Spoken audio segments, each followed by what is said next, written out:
So we are celebrating a very special honor for one of our own this morning. No, it's not you, Stewie. This past weekend, Patty Spitler was inducted into the Emmy Silver Circle. Patty, this is a Lifetime Achievement Award that recognizes outstanding television professionals like herself for 25 years of service in the industry. Patty, that's amazing. Yeah, well, certainly. I was thinking it's actually about 50 years because I. Well, you know. So you should get two awards. But I started doing radio in college in like the end of 1972, 73. So Wow.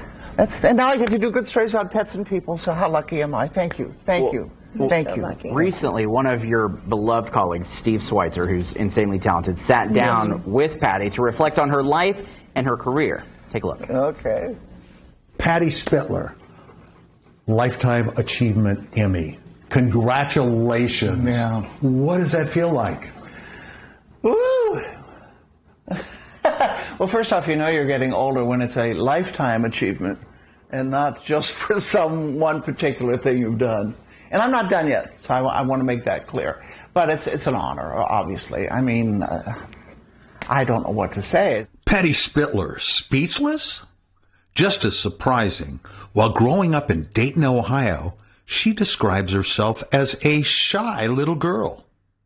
That all changed in 1972 when she took a high school drama course. And I walked out on stage and people went, ooh, I like that. Fast forward to college. Then I got into radio, and I really liked that. That college gig led to a groundbreaking job at WTUE in Dayton. I was one of the first females to do morning drive, not as a news reporter, but as the main DJ. After working for radio stations all over the country, she finally decided to show her face. So you come to Wish TV for your first big interview for a TV job, and they ask you, what's your favorite game? And I said, oh, I like chess because that way I can get jumped.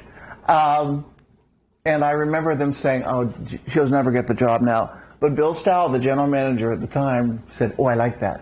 She's spunky. What were some of the hats you wore? I came in for the talk show, way ahead of its time, called Indianapolis Afternoon, as I said, with Dick Woolsey. And then after that, went under after 9 months. Station got sold. And then I thought, oh, geez, what am I going to do now? Luckily, they absorbed me, I think that's the word they used, into the weather department. Now, I'm not a meteorologist, never was. But they said, let's try her out on weather. Again, there weren't many women doing weather at that time. That lasted about a year and a half. And they put me as the anchor. Our news is just ahead for this Monday with Ray Rice For the noon news. During her years at Wish, I had the pleasure of often working with Patty. My favorite story took us all the way to China. And I also remember when they'd come up and say, because they would speak English. I think I would go to New York. And they'd come up and say, where are you from? And Indiana. And they knew Bobby Knight. Patty's still most remembered for her celebrity interviews. Let's play a game. I'll give you a name. Give me one word that first comes to mind when we think of that. And you mentioned Tina Turner. Yeah, legs. And I asked her about that. I said, how do you get legs like that? And she says, honey, goes, if you would dance like I do every night, you'd have legs like this too. Big movies out right now. Tom Cruise. Tom Cruise was always a good interview. And when you'd walk into the room, he would remember your name and say, oh, Patty. He'd greet you at the door. Dolly Parton. Dolly Parton. Oh, she's in charge too. There's another one, an idol. And she always remembered me well. When I interviewed her just a few years ago, and she said, oh, I want to thank you for helping me through the years with my movies. You're thanking me? But she's in control. From Wish TV, what the viewers didn't know was that Patty struggled with hearing loss, and it made her job increasingly difficult. And you can see I have a hearing aid and I have a cochlear on this side. Cochlear has helped tremendously. Pushed my way through till December 24th, 2004, and I go, I can't hear. Well, you said when 3 found dead sounds like turd found in bed. It's time to get out, yeah. And she thought that was it.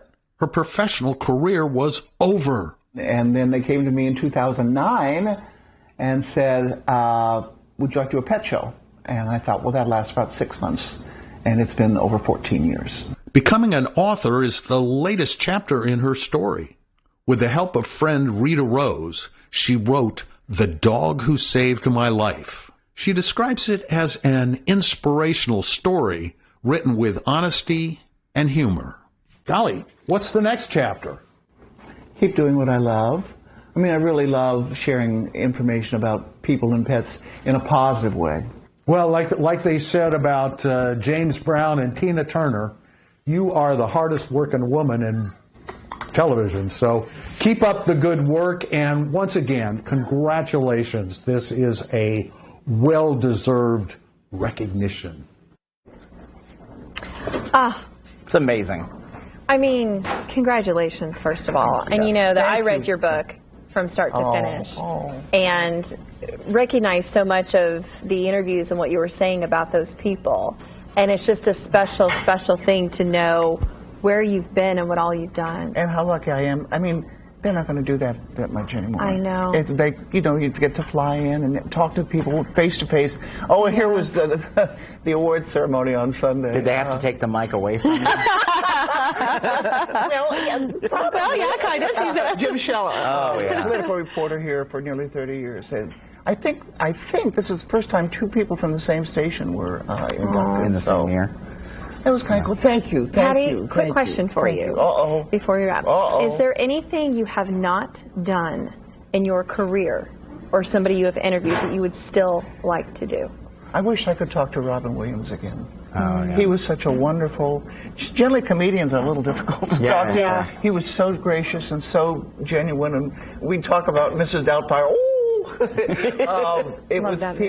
He was always wonderful, and he's one of those comedians who could do also heavy drama. Yeah. I mean, I wish... Multi-talented man, for sure. I'm very lucky, and now I get to do something with pets and people, good news, and we started nationwide. I know. Yeah, how about that? 150 Keep it going, Patty. We love you so much. Go to Congratulations. TV and you can find all the stations across the country. And here, hold it. Oh my gosh, it's heavy. Is it? Yeah. Oh, yeah. I'll never hold one of those. So this is close as I'm getting. You're just practicing.